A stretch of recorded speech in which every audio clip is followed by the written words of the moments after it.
Good afternoon and welcome to The State. Thank you for choosing us. The show is brought to you by Christian Service University, located in Kumasi in the Ashanti region. My name is Gabriel Ankrah. Stay tuned for more details.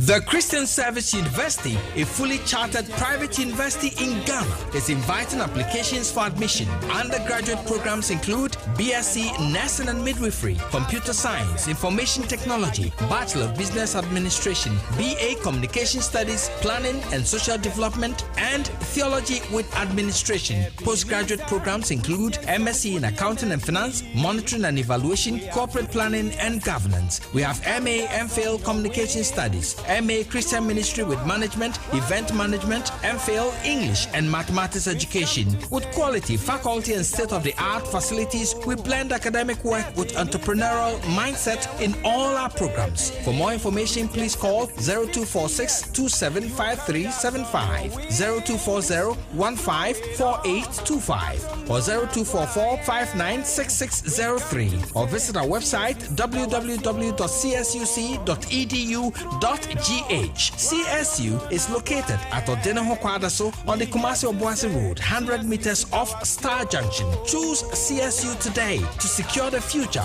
of Africa. And to make him better known. That's Sorry, not sure. Wake up to a purposeful day. Get ready for a transformational morning experience. Sorena Shrine is here to build our spirituality, mental and physical well-being. Through positive, inspiring actions and stories. We bring you exciting activities and conversations that develop us as a people and as a nation. We take a look at the trending issues in Ghana and the rest of the world. And we also review the impacting stories from our local newspapers. Every morning, we bring you stories of hope, change, and renewal. We empower you through the Word of God and provoke you to live the purposeful life destined for you. Join us, Anita Kwaku, and the Reverend Ajika Vincent Agbamanya, Monday to Friday from 5:30 a.m. to 10 a.m. as we take you on an inspiring journey, live and exclusively on WTV. You may also join us on Facebook at WTV Ghana and on YouTube at Wesleyan TV Ghana. Sorry, not shrine. Wake up to a purposeful day. Sorena Shrine is brought to you by Danwell Insurance, Multi-Credit Savings and Loans, and the Methodist University Ghana.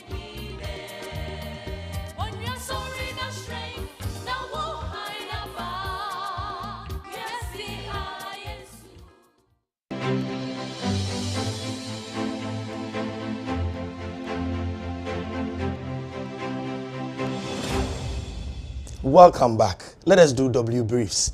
And on W Briefs, what we do is to give you an executive summary on the topic for discussion for the day. So the Ghana Public Safety and Crimes Report has reported that the incidence of violent crimes keeps increasing over the period. And the Greater Accra and Ashanti regions reported the highest number of robbery cases in the country. Firearms or the use of guns continue to increase consistently as being used in the commission of these crimes or robbery, if you want to say.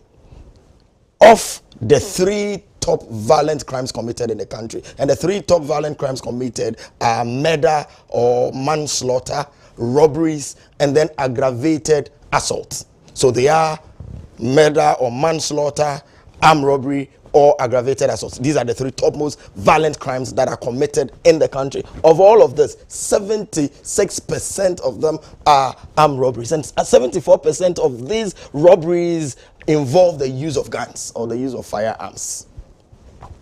The common violent crime scenes, usually these crimes occur on the roads or highways, offices, business or trade spaces, places of worship. Sometimes either at the church or mosque, they can attack and commit that crime, or other transitional spaces. You are moving from one place to the other, robberies could occur.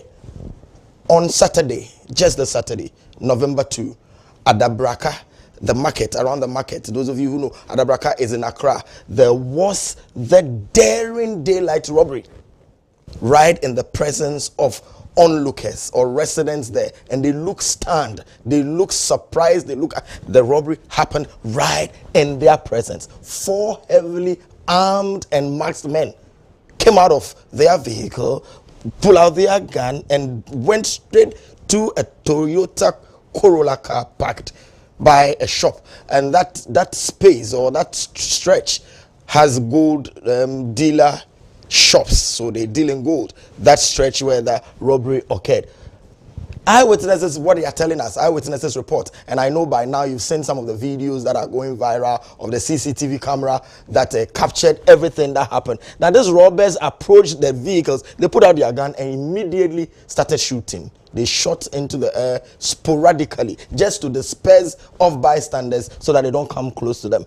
They made their way into the red Toyota and took large sacks, and these sacks had cash in them. They, within minutes, packed these sacks of cash into their vehicle that they had parked there. They were just ready to move, so they moved these sacks into their getaway vehicle and then fled the scene. As they fled the scene, they kept shooting into the air just to keep bystanders at a distance. Just last Saturday, this happened. This robbery is just one of the series of robberies that have happened across the country, and possibly it is getting Ghanaians worried, and we are asking the question that is the Ghana police having that capacity and ability to deal with the situation? The question this afternoon is, in the wake of these robberies that are occurring, how safe is the Ghanaian, and how effective are the interventions that are being implemented by the Ghana Police Service? Are they on top? Are we safe? Is Ghana's police service able to deal with the situation? We'll delve into the issues when I'm back. Please don't go anywhere.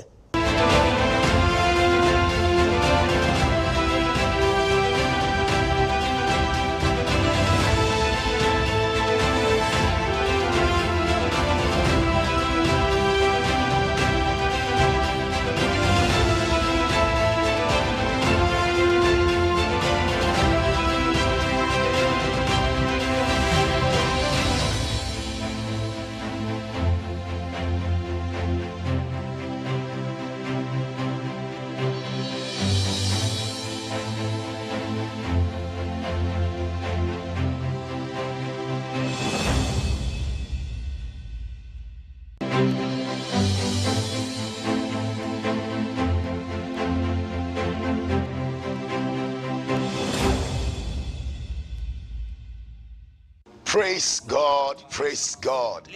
Christ in tea, you respond, yeah, this year. I'm excited to announce to you, friends in the Lord, are you seeking for a platform where you can pray? Ope baby abeso bompai. Na oni nyami edi inkita hon. Bibi chire so. Ana amanye bi na be senkum. And you come home. Let's go into the prayer room on WTV every Friday 9 p.m. to 11 p.m. to meet seasoned ministers of God that God has raised to impact your life. Remember, John Wesley said, I have too much to do, therefore I spend several hours in prayer in able to do it.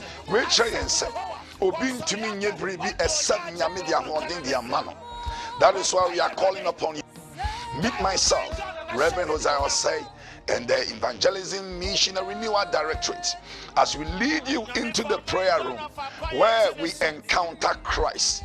And I believe your life will never be the same. Call your friends or loved ones every Friday 9 p.m. to 11 p.m. where we will encounter Christ. God bless you. See you on our screens on WTV every Friday 9 p.m. to 11 p.m. God bless you. We pray that each and every one of us.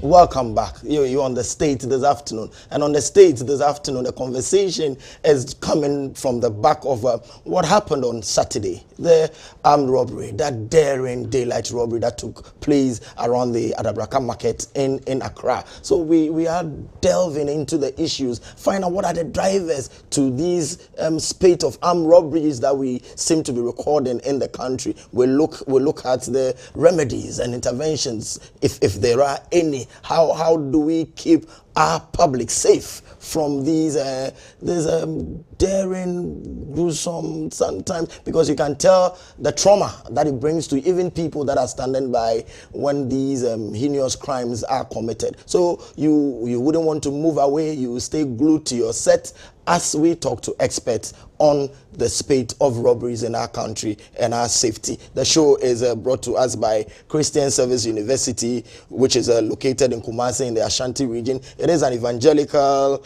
and liberal arts institution established 50 years ago to train men and women with ethical values for transformational leadership in Africa. Admissions for 2024-2025 academic year is in progress for undergraduate and postgraduate programs. CSU offers dynamic academic and industry-driven programs in nursing, midwifery, business administration, communication, planning, and computer science. For more information, please contact our admission relations officers on 0246275-375, 0240154-825, 02445966603, or visit our website on www.csu.c.edu.gh. Choose CSU today to secure the future of Africa. CSU, the university of choice. We are very elated because we have people who are vexed with security matters in terms of national security fraud, the security architecture of this country, joining us to help us appreciate and then see the interventions or remedies to this spate of robberies that we have in the country. We are joined on the phone by Richard Kumado. Kumado is a fraud and security consultant. Richard, thank you very much for joining us on the show. Yeah, you're welcome. Also with us is Dr. Victor Doke, who is also a security analyst. Doc, good afternoon and welcome to the States. Good day. Thank you very much. Wonderful. We are very excited and glad to have you gentlemen on the show this afternoon. First off, let me just start with Richard. I'll come to you, Doc, in a jiffy, and then I'll engage you most on the issues that have come up. When we say armed robbery in criminal law, what is it?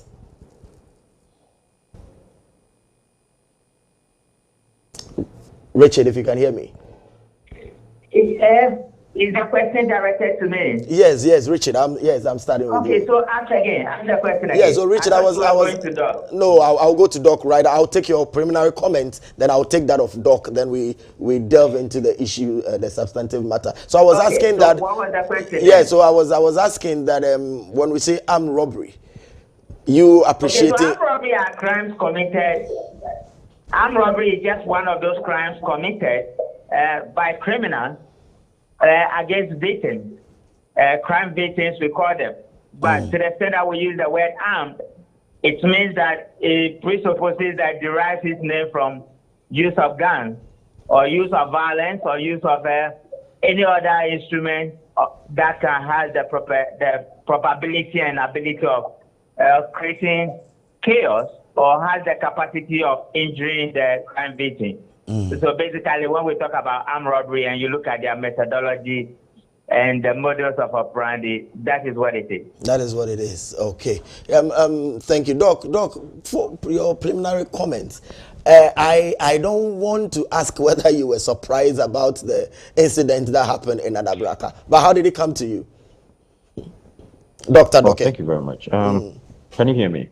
Yes, I can hear you, yeah, Doc. Okay, so first of all, I am not very much surprised in the sense that a few months back, I had the opportunity to be interviewed with regards to criminal activities elsewhere. I think some part in Kumasi where young, men went on robbing spree over there. So I specifically stated that crime is on ascendancy. And when you look at the trajectory of events happening in a country as of now, and then you look at the population of the unemployed youth, you can put one and one together, and then you come to the conclusion that these unemployed youths out there have nothing to do, hence, fall victim or prey to, activities of crime. Hence, the opportunity they get to cause these illegal activities will be done. And that's what happened. So I'm not surprised, but just, worried about the quantum of events with regards to criminality that's going to happen in this last few, weeks getting to elections. Yeah, so I like the connection to election. So it means it's a worrying concern. Why we are very much so. And we link it to economics. We link it to the current economic situation. Exactly. Then it is a matter of grave concern. The economic situation may not be current because it's before issues deteriorate like this. Now, for example, you take the rate of unemployment, the percentage. So it's years, and year in and year out issue. You can't pin it to just 4 years or just 5 years. It's been accumulating, and there has not been any effective, roadmap with regards to finding viable opportunities for these teeming youths. And it's even going to get worse because we don't seem to have ideas with regards to how to, provide sustainable opportunities for these young guys. So it's very much a connection. The economy, political landscape, and everything is connected. Doc, if you can see the video, or if you have had opportunity to look at what just happened, because it's just the immediate one, the Adabraka one, you see that usually one type of the robbery is either the street one or the commercial robbery, where they rob banks or shops. And this area that the incident took place is a congested area, and it is a known gold dealership enclave. What happened to security? Security, let's say, what happened to Eagle Eyes going there, knowing that this is a possible flashpoint for robbery attacks?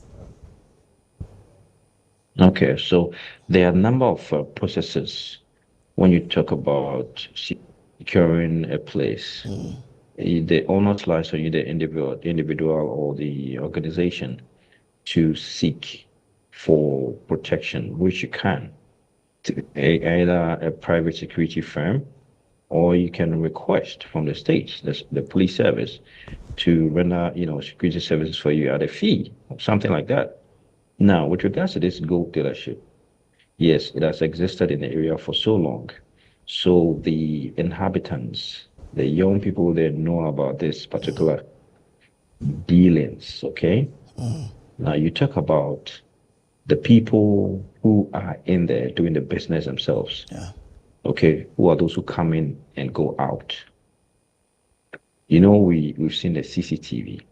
A lot of questions come into place. Who are those who even fix the CCTV? All right. If you want answers, you start from there, because you can have people fixing the CCTV who are themselves linked to criminal activities. And thereby they fix for you, but they have, the software on their personal phones that they monitor. They can monitor your conversations and everything. So they can decipher when you're carrying cash and when you're bringing cash. So with regards to this incident, I call it an insider job. Be that there is someone in the circle of the person who was robbed who knew about the quantum of money coming in. Doc, why the timing of Dr. Doke, why would you suspect an insider involvement in this? Because we could see the video. In fact, people who are not even security persons have questions, and then they've raised issues like that with the video that they have seen or the CCTV. But you, security person, with the eye that you look at it, and then you say that there could be an insider handiwork there. Why do you say that? Okay, so why I suspect it's an insider job is looking at the video itself, number one. The timing of the criminals, the turn which they made. Now, when you analyze the video, you could see that the red vehicle belonging to the victim. Yes. So when it moved at that slow pace. Very slow pace. And the timing of the Toyota Highlander, which the criminals were using, that came in slowly and then crossed the vehicle. At some point, either I saw the victim signaling them to pass by, and then they jumped out of the vehicle and started shooting. The turn of events, okay, the speed at which the red car moved, and then the Highlander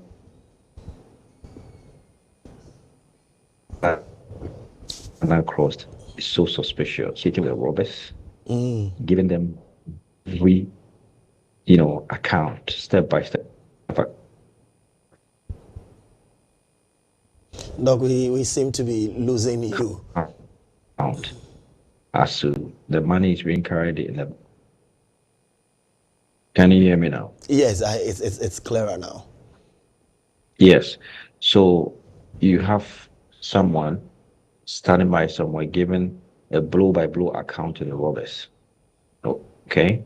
Because why then didn't they move into the open? Because if they knew they moved into the open, a red vehicle may not stop. It will just, drive through and then it's gone. But they knew the time the gentleman came in to offload the funds, and then they were just waiting for the green light, which they got.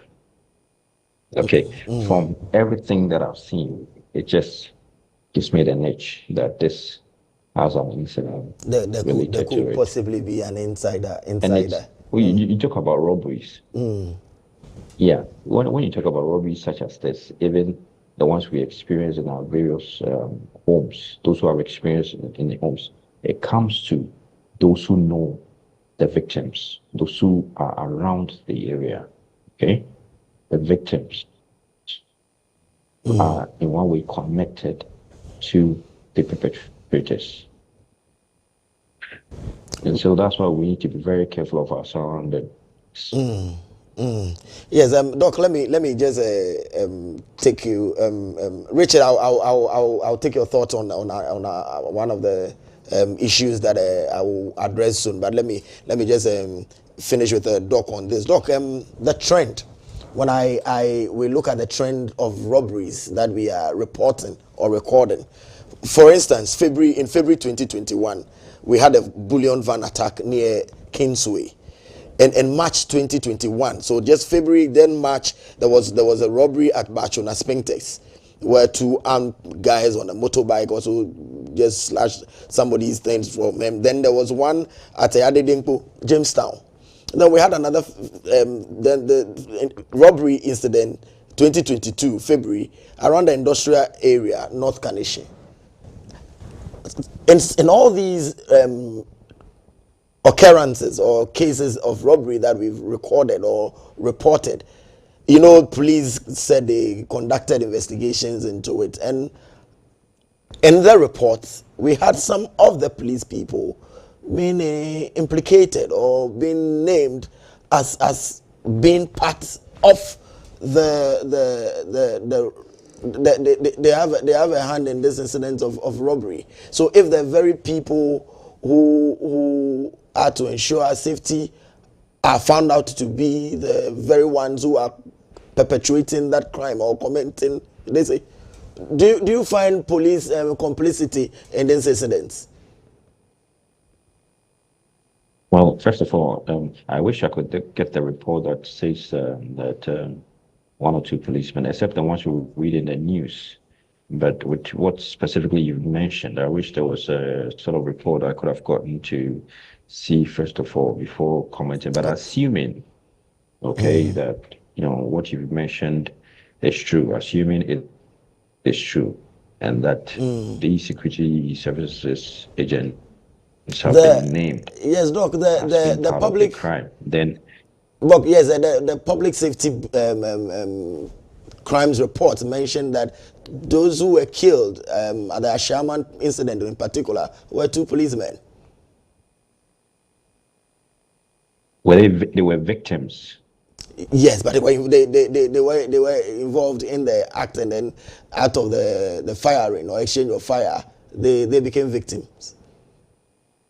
Yeah, but I thought you were asking if those, whether the police. Yes, I'm looking at the complicity. Some elements in the service were part of the robbery incident. Yes. Yeah, so that's what I'm saying. If I had a specific, report that states that. That's fine. Per this case study, this, mentioned that some police people, but so let's assume, okay?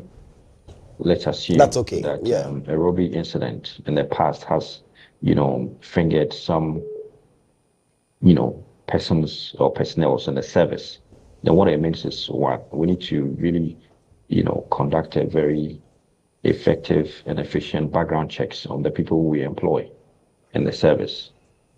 Who are those coming in? Okay, and this day and age where we have allegations flying here and there about the protocol list and some politicians bringing names and all of that, we need to look at those. If it is true, then we need to curb it. We need to stop it, because then it's harming the services, because we don't know who you are employing into the service. And especially when you're employing and then you don't do proper checks to know whether people are being involved in criminal activities before, then you are sure that these criminal tendencies would be exhibited in the course of their duties. And that's why, for some years now, we've had, personnel in the security services engaging or having, been engaged in crime on the ascendancy. And it is very worrying, because then the question comes to, can you trust who you're dealing with regards to those who are in the service? Okay? Yeah. So, as you rightly put it, if the people who are supposed to provide the security are involved in the crime themselves, or it's been alleged, some of them even give the intelligence to these, armed guys to go on their operations, and then it means we are not safe. It means that there's a problem with our security services, and if we don't look at it carefully, then a time will come we'll be just employing in people who are not supposed to, who are filled with a lot of tendencies for crime. And you can bet that then would have no control, because then the very people who are filled with criminal tendencies are perpetrating the crime. They wipe out evidence, and so you can't even get them. Okay, that's fine. Just I'm happy, Doc. You said that, okay, because the facts are not bare to you, you will treat it as a speculative. But the BBC actually reported this particular incident, and it was in March 2022. And the police officers who were even arrested, their names were mentioned, even with their numbers. Constable, I wouldn't want to put it, but they were mentioned with. But I respect the fact that if you had the bare facts in front of you, then you can speak to it. But the report, as we have it, even mentioned that it was a bullion van robbery, and there was their exchange. Their names were mentioned with Constable Randolph Jimmy Ansan with his number 53549, Lance Corporal Stephen. So of course, and I think you are not. We are not disputing the fact that it is possible. It's just that once the facts are bare to you, then you can speak to that appropriately. Look, I know you need to. Yeah, I know you need to leave us, but let me just quickly, the distribution of firearms, AK-47 that they use in this, is that not a cause for concern? It's so easy to come by. I looked at the video and I saw the the semi-automatic rifle that they use. I was like, wow, this is interesting. How did they get their hands on this sophisticated, ammunition or arms? And when you hear the sound of this firearm, from the video, you would know this is a very, very expensive firearm, very sophisticated. Sophisticated. And when you look at the categories of firearms that we have, you know the speed of some firearms are much more than others. Yeah. And so I asked myself, so imagine you send a police and then you give AK-47 to the, police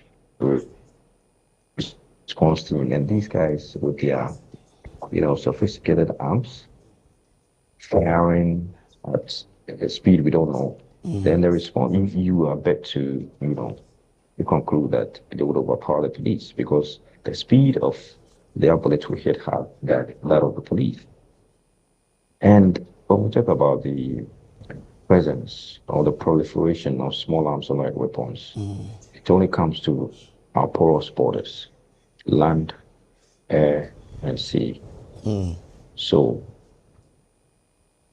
it tells us that our mechanisms or preventive mechanisms for checking illegal inflows of arms has to be revisited. We have to be strict. We need to. In our checks, especially on land, people go through. And once we have armed conflicts in areas, states surrounding us, working on uneasiness in Togo, armed conflict experienced back in Cote d'Ivoire, you are sure that some of these arms that are being used in these conflicts will find their way in the nation. But then, all comes to intelligence, all comes to strict border patrol management. And I think with that, we will show to curb some of these illegalities. Yes, and then internally too. Good. In news past, there has been stories where some of these arms were given by the personnel in service to perpetrate these crimes. So it all boils down to what I said about having strict recruitment processes, checking the backgrounds of all these guys we are recruiting, and then having a proper marking system for the arms that are used by the personnel. I know there are marking systems in place, but if there are lapses, then we need to look at all these things so that we can, avoid catastrophe in the future. Okay, thank you very much, Doctor, for your time. We know you have to move into another meeting. We are grateful you could talk to us. So, viewers, we've been talking to Dr. Victor Doke. He is a security analyst, and we've been looking at the speed of armed robberies. We also have on the phone Richard Kumado, who is also a fraud and security consultant. So, this afternoon we have people who really understand and appreciate the security architecture, and we are looking at the speed of armed robberies in the country. It is becoming worrisome. It is scary that even at busy places, congested places, sporadic gunshots can be made and cash and taken away, and lives are threatened. So we are really delving into the issues and seeing the way forward, remedies, and to make sure that public safety is secured, and we can move about freely in our own country. Richard, sorry for keeping you waiting. The doc had to move, so I had to hold you on the other side. So Richard, let me also take your thoughts on the Saturday incident, the Adabraka one. How did he come to you? So there are few questions that needed to be asked from investigation point of view. First question would be, is it the first time it's happening at the same location or within close proximity? The police will also be interested to speak to the people who work at the shop where the money was collected. The police will also want to speak to the victim. Then the police will want to speak to people who must play active role in observing whatever happened on the day. Then the police will also want to treat the two cars as subjects of investigation, and they will want to run some few checks about them. Within 72 hours, the police are able to tell us something. Other than that, the likelihood of the criminals going undercover or underground is high, and the police will have to start all over again. So it is part of the job they do as investigators. And this particular one is one of the many cases that has come before the police. Doc, I like the investigative questions you raised there. It is probing. So within, let's say, a matter of hours, it has also gone viral. We are seeing the vehicle that was used by the robbers. You could see the number plate displayed, and we are told that the police was able to trace their stop points up to somewhere at Sherman. You think it is something that is it's heartwarming that at least we can clamp down on these robbers? Yeah, the police have a methodology they adopt when it comes to high-level crimes, particularly crimes that the criminals have access to high-power gunfire. And whether they trace them to Ashama or any other location, I believe the police not speaking to the media might be adding to the euphoria or the anxiousness of the people who stay within the area. But within 72 hours, the police are supposed to speak to the media, or the police will need to say they have arrested somebody and boldly display the person for prosecution. If the next 72 hours is passed and the police are not able to speak to the media in relation to whether they've made arrest or they are making progress, then the anxiousness will continue. And if this is not the first time it happened in that area, then there will be some other things the police will want to do, or some other people they want to speak to. So that is what it is. Doc, just like some of the questions you're asking, it's not the first time we are recording such robbery incident in this part of our country or in Ghana. What is your take on police's response to the previous ones that have taken place? Okay, so in crime prevention, in security intelligence, what we predominantly say is that non-punishable offenses will always rationalize bad behavior and promote antisocial tendencies in society. Number two, inconclusive investigations embolden criminals to commit more crimes, knowing very well that they operate under documents and the police have no clue where they are and they cannot come after them. So what normally happens in the public space is this.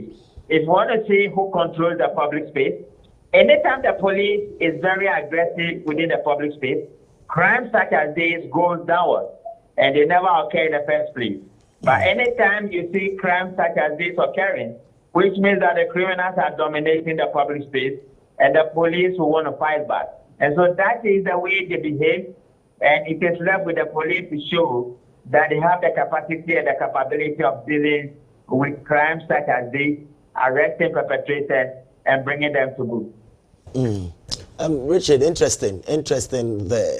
One other issue that most Ghanaians are concerned and are talking about is the amount of money, physical cash, that is kept in such. So I've worked in a bank before. What we always say is that let the bankers speak the money. That's number one, because they have the capacity. Number two, we always say to particularly the victim, why would you want to carry such huge sums of money when you could have been dealing with checks or you could be dealing with transfers? And that is why the police want to speak to the victim in particular. And the methodology they adapted, the nature of the car they use, and why they will want to pick money at those public places, putting it at the back of the car when the vulnerability in dealing with that movement, the distance they want to travel to, and that level of pain. Then the police will also want to be interested in the nature of business of the victim. So they are all part of the investigative pointers they want to touch and the questions they want to ask.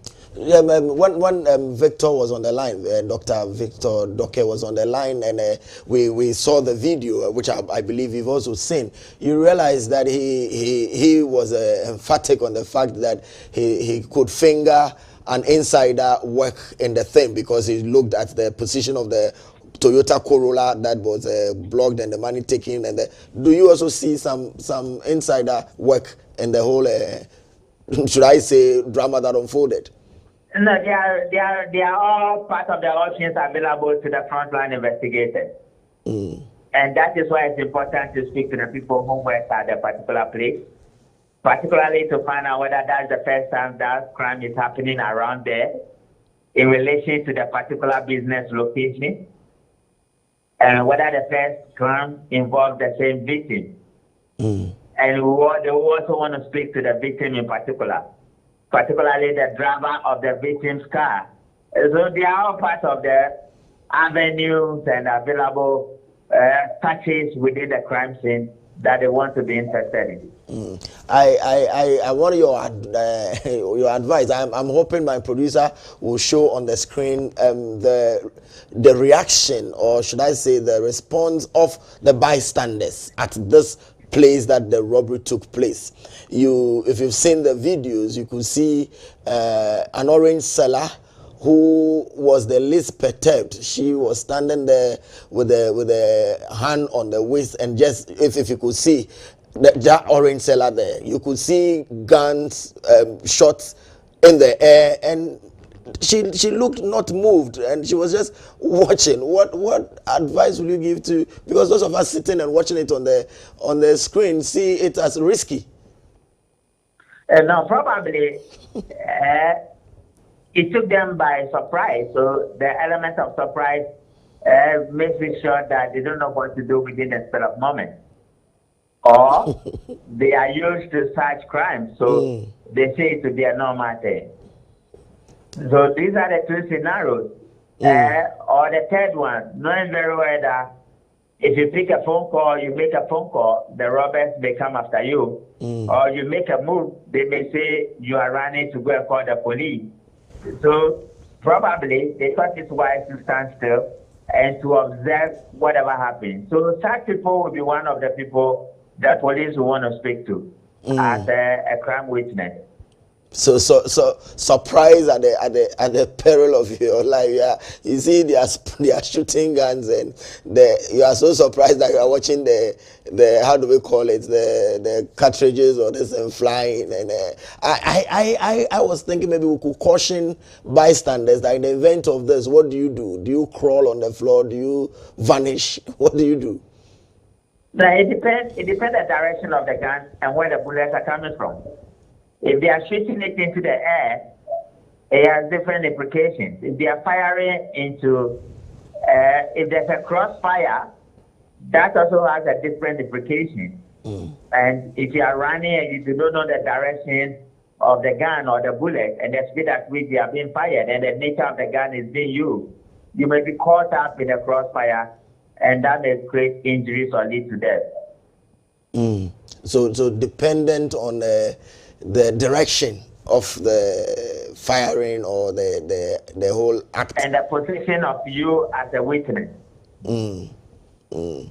So there wouldn't be a general one that when you hear the gunshot, just flee, run anywhere you find, go under a table, do this or that. Yeah, those are basic ones. And those are basic ones. But when you are caught up in that element of surprise, the immediate thing to do, you get a little bit confused, and you want to take your time and find out what is actually happening. Rightly so. Doc, Richard Kumado, when we were speaking earlier on with Doc, he attributed some of, and his concern was the fact that these robberies are seemingly going up in a lead up to election, and it's a cause for concern. Do you share in that? The armed robbery has always been part of life. Yeah, one of the typical crimes in Ghana is has been armed robbery. Armed robbery has always been part of it. And even though it has an undertone of survivability, economic hardship, armed robbery has always been with us. Except the methodologies have been advanced, except the capacity of the robbers have increased over time. And that means that the police will have to adopt a new methodology in curbing such robbery crimes. The sophistication of the arms that are used in this crimes and how accessible they are. What do you think can be done about that? No, there are people in this country who deal with arms as a business. The due diligence will have to be enhanced. The gun registration and re-registration renewal processes will also have to be enhanced. Unfortunately, you have a small-scale arms commission that do not have capacity, that do not have the resources to go after the number of guns in the system. I think a few years ago, even last year or so, it was reported that you have about 14 million unregistered guns in the system. The porousness at which people can buy a gun or bring guns into the system is something we need to look at it as a whole, as a nation. I like the bit about the gun registration and the fact that definitely there are people who are legitimately trading in guns, or they have registered those guns. So as to who owns it, that one is a matter of the regime or legal descent that made it accessible to the person. I want us to look at the remedies or going forward, but I would like to take a break, and then when I come, we'll look at how best we can as a people, if not the security agencies or as individuals, can stay away in the event of such happenings, and how to be safe in times like this. Like Doc mentioned, armed robbery have always been with us, and the statistics have it that less than 10% of the robberies that take place in homes of victims. It's usually in the out there. So we will look at from the expert's point of view how to remedy the situations going forward. You wouldn't want to move away from your set. I'll be right back after this quick break.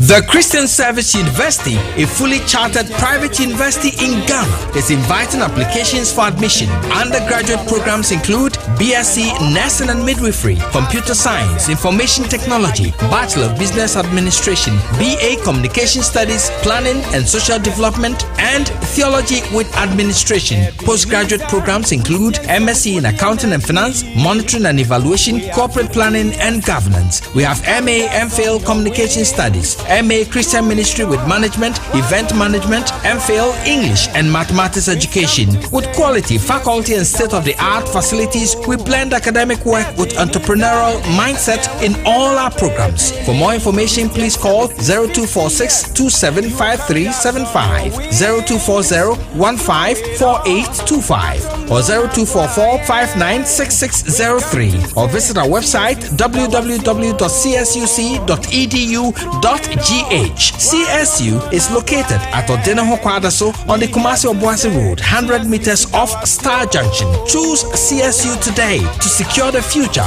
of Africa. And to make him better known. That's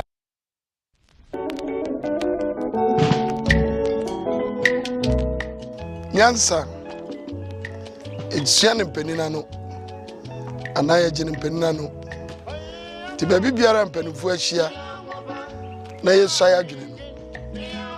Ne open Yansano, or Ben Wa, or dear good year, Chadjunimo good year, and a coffee. Penua Sargent, and some more drop, and some polo. Someone, ye tear bobra, a co ye, frasi frito, near open Yansano, or Manguan Guenia say, then Penisha Yajuni, the Bay Shira, Amano, and then in Chirima, Yadamwasi. The impending in Soyajuni, Jemre, Nashayan, Mimninde, Nimimninde Pia, and no pat no watching, or Wesleyan television so.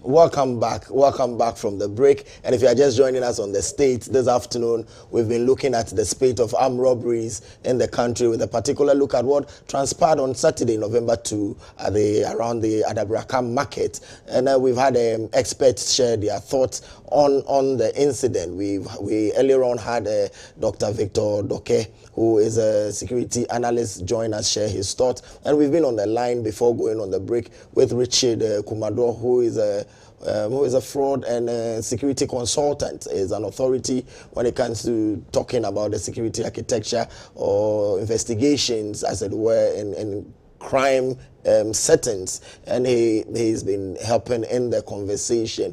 Richard, before we went on the break, we were looking at the sophistication, how sophisticated the weaponry that, or the arms that were used by the people are. But taking into account particularly the Saturday's incident, the police have given us, you mentioned that within 72 hours they should be talking to us, updates should be given between this period. So far, how do you assess how the response of the police has been? No, it's not for the police to update the general public what they have done so far. So we leave it at that. I don't know why the police are not speaking to the public. I cannot find them powering the public space for some time now. Ever since he has been appointed a deputy IGP in charge of operations, his visibility has been slim.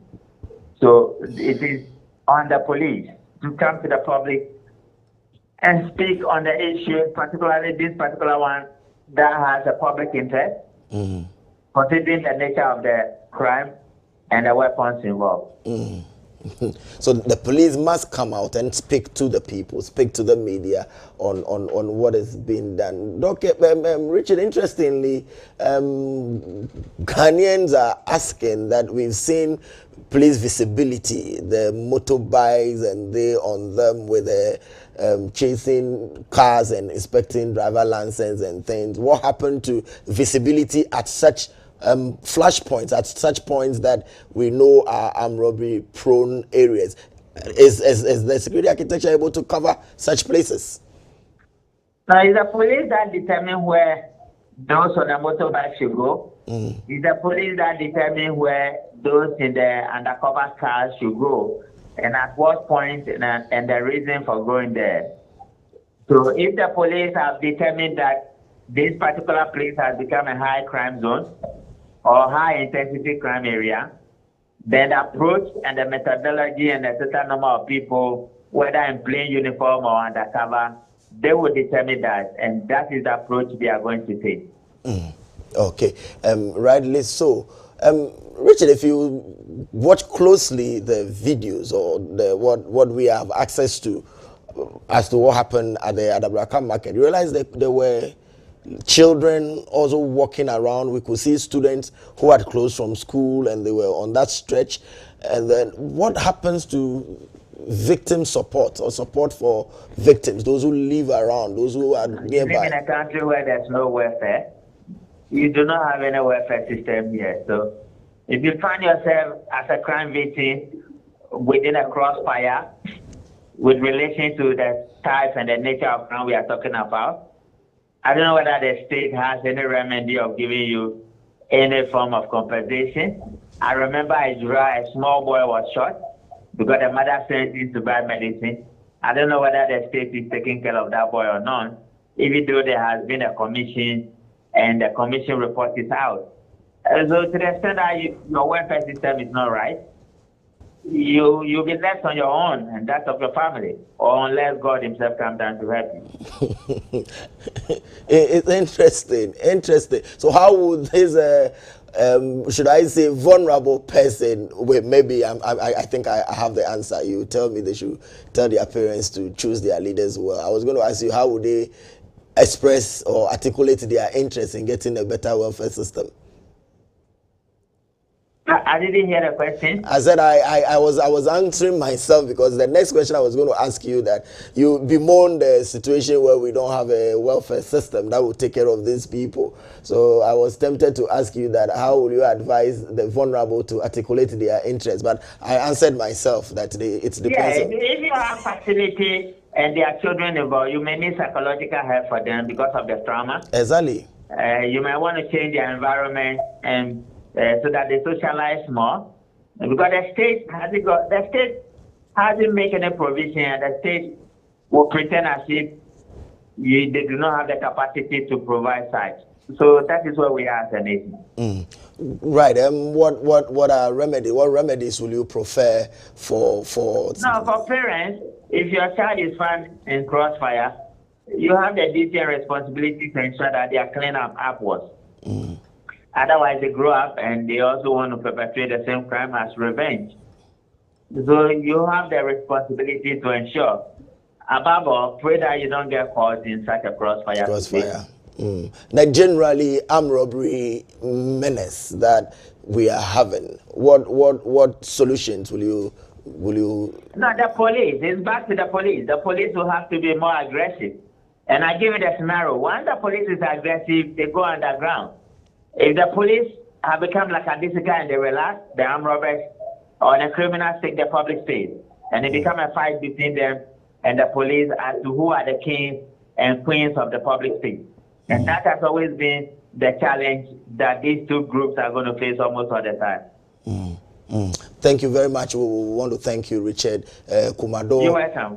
For your time with us. So, viewers, we've been discussing the armed robbery spate of armed robberies that we are recording in the country, with particular lens on the Adabraka incident over the weekend. We've had earlier on join us on Zoom, Dr. Victor Doke, who is a security analyst, and you just heard Richard Kumado, who is also a fraud and security consultant, trying to give us the true picture of the security architecture and how to deal with these incidents going forward. He mentioned that victims need support. They are traumatized, so things should be done for them, and the system or the state must do something about it. Proffering that